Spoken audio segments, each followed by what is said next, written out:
So, here we are again. Yes, I guess that it is time for you to ridicule my leadership yet again. Ridicule your leadership.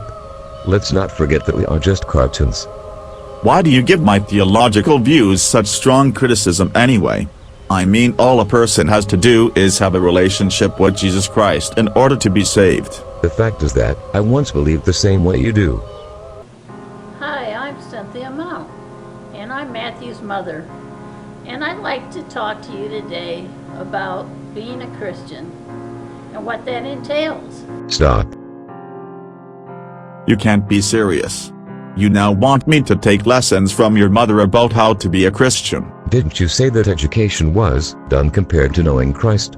Well, now you get to see what a person without college education has to say. I don't think that this will change my views at all. Well, we will see about that. Continue. Well, I thought I was going to be a good Christian, and I believe that being a good Christian, you have to have good works. And so I believed in the works doctrine, and I contributed highly to my place of business, which was a nursing home. And I bought clothes for the residents and made sure that they didn't go without at the expense of some of my paychecks. And then there was this time when I had a friend that realized I was that kind of a person, and we met her on the street, and she started coming over to the house on a regular basis. And this friend and her husband would ask to borrow money from me almost right away. So how much money did the voices of these damn people borrow? They borrowed, I'm not sure how much, I know it was over $75,000. Over $75,000. That people had taken from me, I mean, because of my wanting to be a good Christian.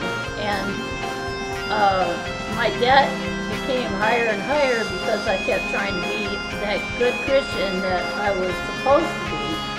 And as a result, I had to take out a second mortgage on my house. So what exactly did these people use that $75,000 on? Well, it wasn't at the nursing home that they used the $75,000. I didn't regret giving money there. But what I did regret doing was giving money to this couple that was always asking me for money, because one day I went to their house and I realized that there was a drug party going on. Stop. This is what you wanted to show me. Your mother funded drug parties without realizing it and thought that she was being a good Christian. Yes, I can recall you saying that. As Christians, we need to give to anyone that asks. Well, God does not judge us for what they use the resources on. So what does it matter anyway? Continue. I just told them, "Oh, I see you're taking care of business. I better leave." And at that point, they were going to strip search me to make sure I wasn't wearing a tape recorder. And I said to the person that wanted to strip search me, "Hey, I'm so ugly, nobody would want to see me naked." And at that, they started laughing and they let me go. So I decided never to go back to their house again, but they kept coming to the door asking me for money. And I realized that all the money that I had been giving them, they were spending it on drugs. And we even paid for a vacation for them to California, which they said they were going to reimburse us for, and that they were going to actually chip in on the cost. And we used our credit cards and paid for a vacation for them to go to California, and at great expense to us. Now, just for our viewers, how far away is California from here, living in Illinois? That's quite a distance. I can't really say in miles, but I know it's quite a distance away from Illinois. And Would you say that it's over 1,000 miles? oh yes, more than definitely. And my son was the only driver, and he had to drive all the way to California and back, and he had to fill up the gas tank several times and rent hotel rooms and pay for all their meals and everything, and they didn't pay a dime towards that, and they never reimbursed us for anything. And then they continued to borrow from us, and they would give us money once in a while, and then they'd ask for it back, only they'd ask for more the next time when they borrowed. It was like we could never get out of debt with them. They'd come to the door and they'd give us $100, and then they might ask us for $175 the next day. Would you say that they ever paid as much as $1,000 back of the $75,000? No, they didn't pay anything back to us. So they didn't just pay anything, nothing at all? No, in fact, they borrowed more than they actually ever paid back. Stop. So what is the problem? Since we never have charged interest or taken collateral, we have only lost money. We also gave away a lot of resources as well to the same people without expecting to be repaid. Well, I am sure that you will be rewarded in heaven. God loves people that give to others. Continue. Now, would you say that by giving these people money that it actually made the situation in their life better or worse? Well, I think we were just fueling their need for drugs, and we didn't realize it. When I realized that they were spending all of their money on drugs, I was determined not to give them money anymore. And they kept borrowing from us. In fact, one time we took them to church, and we thought, well, maybe they're making a turn for the better. We took the wife of the husband to church, and we thought she was actually trying to change her life, and I gave her money to put in the collection plate, and she put it in her pocket, and I'm not so sure that she didn't dip into the plate when they were passing it by. Wow. So, if you saw these people today and you had $1 million, how much of that million would you give them? Probably nothing. So, in fact, I have had to close the door in their face while they were asking me for money when they came to the house with a fake cast on. One of them. When one of them showed up at the house with a fake cast on, I had to shut the door in her face when she asked to borrow money for pain pills. how often did you have to provide supplies such as money for pain pills or money for other needed necessities, so to speak? Probably as often as I got paid, they were always there at the door and asking for money. And when they saw that I got a large amount of money, then they thought that they would help me around the house. And when I told them I had spent all that money on bills, then they got angry and they never helped me clean the house again. Now, how much help did they provide with cleaning the house? Was it like over several months, or was it over several weeks, or just give us an idea of how much house cleaning they actually did? Oh, probably 2 or 3 hours worth of house cleaning, and then when they realized I didn't have any money, then they didn't come back anymore. But whenever they would come back, they knew I had money. And it seemed like somebody in the neighborhood must have tipped them off whenever we bought groceries, because they were there asking for groceries on days when I had groceries and I brought them in. Stop. So what is the problem? I know that this kind of thing may happen to you all the time, but it really hurts countless people. Heaven is just such a great place that it is paved with gold. That is all you need to remember. Continue. Now, in your estimation, if you were to gain the eternal wealth of the kingdom of heaven by actually entering heaven, and then these two people were groveling at your feet wanting to gain that wealth too, would you say that you would like to share it with them and have a eternal dwelling with them, and with the man and his wife? Well, I would hope that they would change their ways and that it would never come to that. But I will say that the man passed on after it was drug related in his death, and he passed on.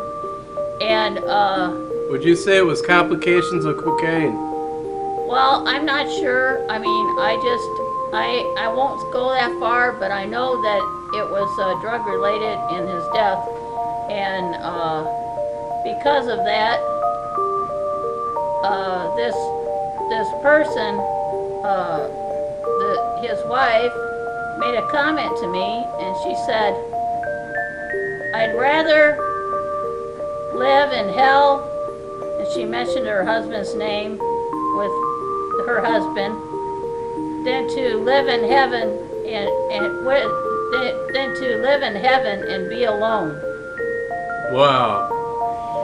So you would say that this woman, despite the fact that she would gain such wealth in heaven, was more determined to be in hell with her husband if it came down to that.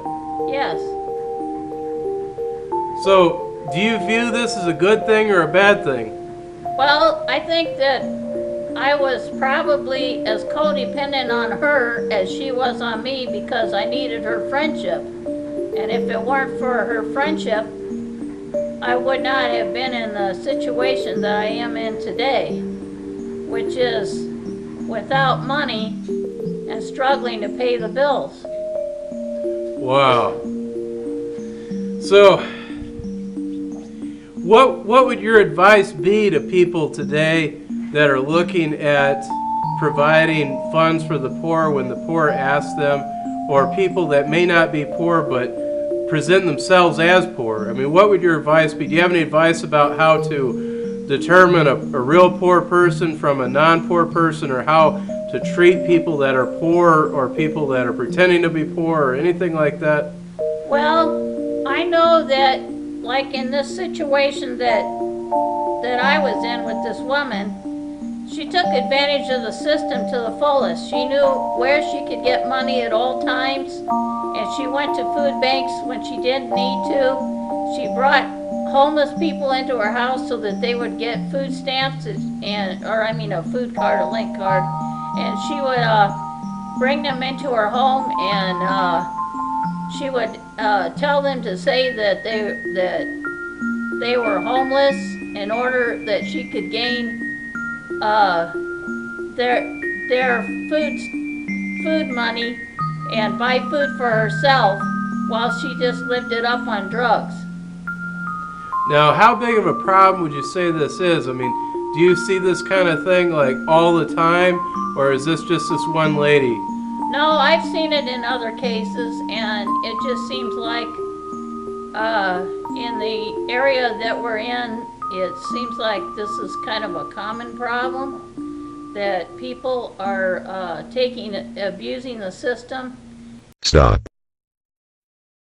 I am not sure that I can see your point, if you have one. When people start to take advantage of others, the problem can multiply and cause even more problems. Now the entire city is full of many of the same problems. Yes, but this is all the fault of the people that you give the money to. It is not the fault of anyone else. Continue. And a lot of them are on government programs, and they get link cards, and I've been told that some actually sell their link cards for to pay the rent or to buy cigarettes and beer, and that they actually don't spend it on groceries, but they go to food banks to supplement their income, and that the link cards aren't really doing what they're intended to do.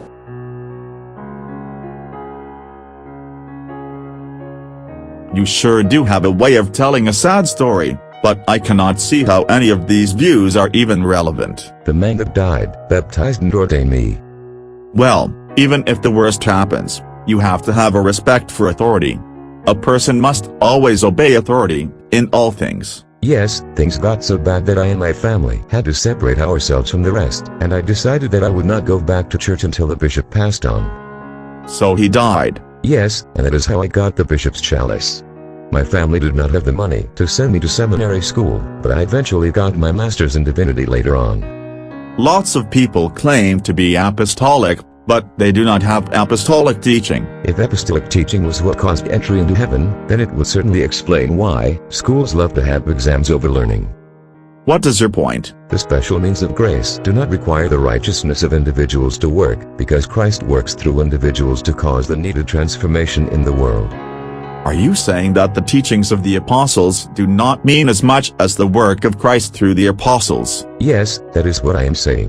One time when I was half asleep I felt a large cat-like creature like a demon tearing into my back, and I identified it as the bishop who had died.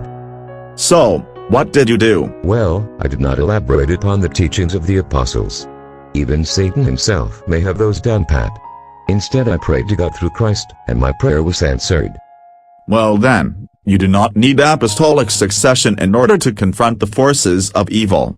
You only need Christ. The problem with that view is that it can be used to suggest that God failed to work through the holy succession of church leadership from Christ until now.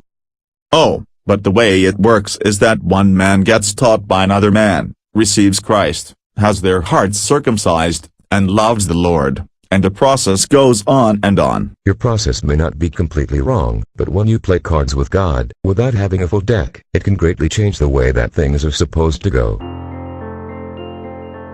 At last. Now I got you. You will pay for your sins. I have been waiting for this moment when I could find full justification in finishing you off. Now I have it. Talk about not playing with a full deck. I love you. You don't love me. Once was a little boy.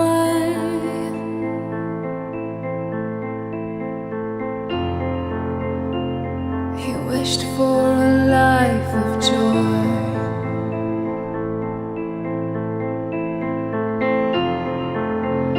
Never formed a family.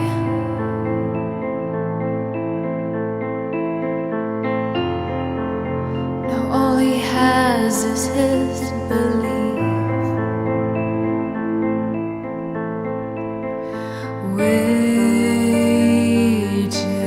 Waiting for that someone who will never come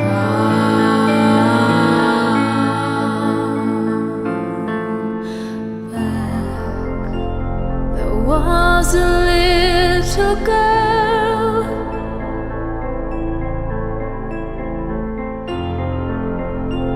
She wanted to rule the world.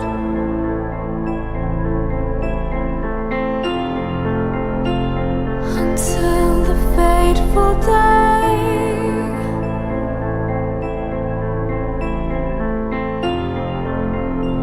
when her love would pass away.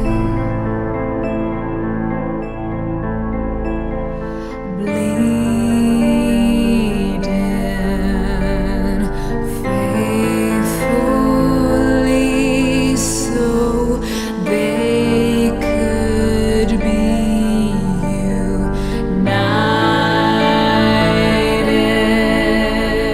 united. But I am free of their fantasy. I know there's not much time, so I guess I'll start